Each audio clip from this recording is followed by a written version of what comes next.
راحتیں آ نہیں پاتی کہ آنسوؤں کی رمجم برسات شروع ہو جاتی ہے.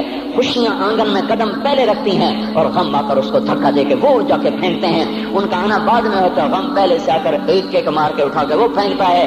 کہیں شادیوں کے نغمے نہ سنا کرو, جاؤ رونے والیوں کے نوحے سنو, ناچنے والیوں کے گانے نہ سنو.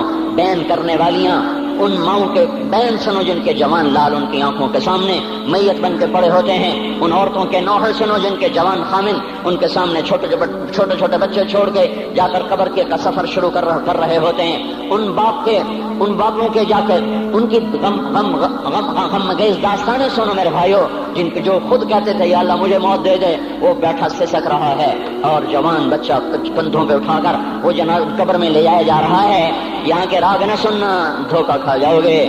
یہاں کے ہوٹلوں میں نہ جانا, وہ سب دھوکہ فریب ہے, مسکراہٹیں دھوکہ ہیں.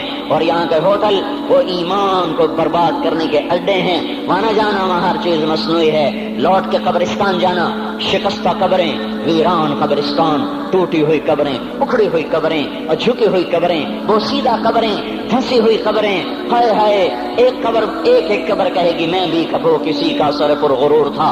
میں میانی شریف کے قبرستان سے گزر رہا, ایک جگہ فاتحہ پڑھنے جا رہا, میں قبرستان کے درمیان سے گزرا تاکہ قرآن پڑھتا ہوا دائیں بائیں سب کو ایصال ثواب کرتا جاؤں. اللہ کی قسم میں نہیں جانتا کون ہے کیا ہے. ایک قبر نے میرے پاؤں روک لیے, اس کی بے بسی نے, اس کی حسرت نے, اس کی بوسیدگی نے, اس کی اداسیوں نے, اس کے غموں نے میرے پاؤں روک لیے. میں تو اپنے دھیان میں جا رہا ہوں, میرا اپنا عزیز ہے, میں اس پہ فاتحہ پڑھنے جا رہا ہوں. مجھے نہیں پتا کون مرا ہوا ہے, پر اس کی قبر کی ویرانی نے, بوسیدگی نے, اوئے ہوئے ہوئے, میرے پاس الفاظ نہیں, میں کیسے وہ نقشہ بیان کروں کہ چلتے ہوئے قدم میرے رک گئے اور میں ایسے کھڑا ہو کے قبر کو دیکھنے لگا اور میں بے ساکھ, مجھے یوں لگا جیسے قبر کا ایک ذرہ کہہ رہا ہو ادھر بھی کچھ پڑھتے جاؤ, یہاں کوئی کبھی نہیں آیا.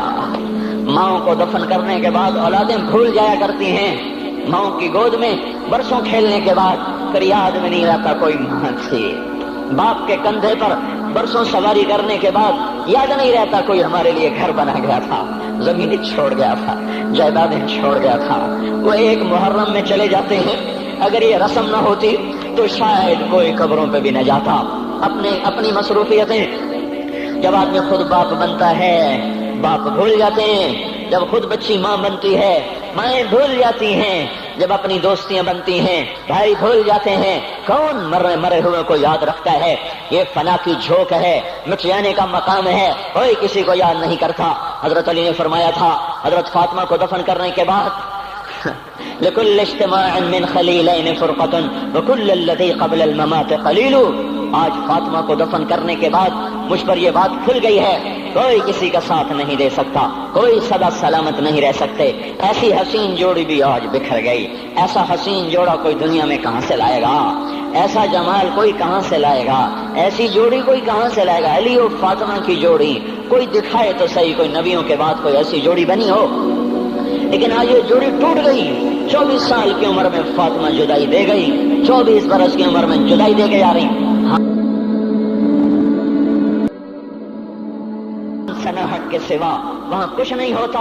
اللہ کا واسطہ دیتا ہوں, فیصلہ آباد سے دھوکہ نہ کھاؤ, اس کے بازاروں سے دھوکہ نہ کھاؤ, ہوش میں آؤ, ہم غلط جا رہے ہیں. اور میرے بھائی اگر مر کے اللہ کے پاس جانا ہے تو اس زندگی سے واپس آؤ, میں اللہ کا اس کے رسول کا واسطہ دیتا ہوں.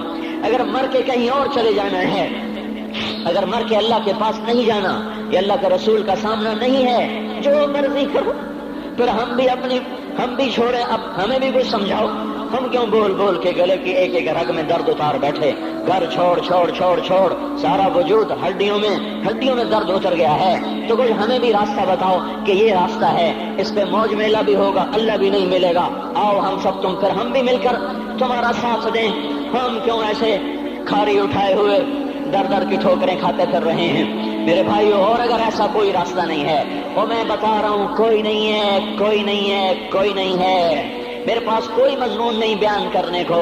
میں یہ نوجوانوں کو دیکھتا ہوں, میرے بند ٹوٹ جاتے ہیں, میں دیوانہ ہو جاتا ہوں کہ میں ان کے کیسے دلوں میں اتر کر ان کے دلوں کی لگاموں کو اللہ کی طرف پھیر دوں اور اس کے رسول کی طرف پھیر دوں. یہ جب گانے بجانے میں ڈوبتے ہیں, جب یہ رقص گاہوں کو چلتے ہیں, جب یہ تاجر غلط تولتے ہیں, اور جب یہ بینک سے قرضے لے کر لمبے نظام بناتے ہیں, پرائز بانڈ خرید کر دعائیں مانگتے ہیں, اللہ میرا بانڈ نکل آئے, او میرا بھائی تجھے کیا ہو گیا؟ تو جوئے پر دعائیں کر رہا ہے کہ یا اللہ میرا بانڈ نکال دے، میں کیسے ہوش میں لاؤں، میں تو خود مدہوش ہو چکا ہوں، میں تو صدمے جیسے آدمی کو پاگل کر دیتے ہیں، دیوانہ کر دیتے ہیں۔ وہ دیوانگی کی کیفیت ہے کہ کوئی سنتا ہی نہیں، کوئی مانتا ہی نہیں، 4 دن کے تھوڑی دیر کے لیے ہائے ہائے کرتے ہیں، پھر وہی ڈگر، وہی راہیں، وہی غفلت، وہی صبحیں، وہی شامیں۔ کہاں سے کوئی آئے گا؟ کون سی آواز آئے گی؟ کوئی قیامت کے کڑکا کو سننا چاہتے ہو؟